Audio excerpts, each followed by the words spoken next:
হঠাৎ যদি দেখেন আপনার দরজায় অচেনা লোক, হাতে একটা লিস্ট, তারা বলছে আপনার ইএমআই বাকি, তাই তারা আপনার টিভি, ফ্রিজ, এমনকি সোফা পর্যন্ত তুলে নিয়ে যাবে।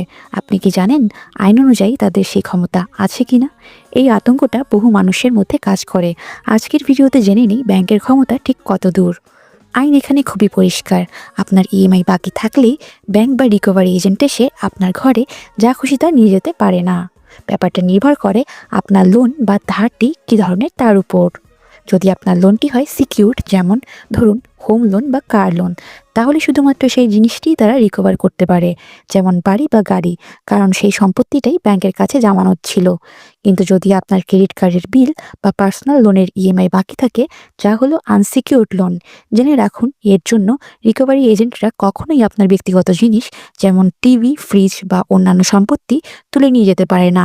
এর জন্য নির্দিষ্ট আইনি প্রক্রিয়া অবলম্বন করতে হয়, যা সাধারণ মানুষের ক্ষেত্রে খুবই বিরল। মনে রাখবেন, বকেয়া ঋণের জন্য আপনাকে কেউ জোর করতে পারবে না বা ভয় দেখাতে পারবে না। রিকভারি এজেন্টরা যদি এই কাজ করতে আসে, তা হবে আইনের স্পষ্ট লঙ্ঘন।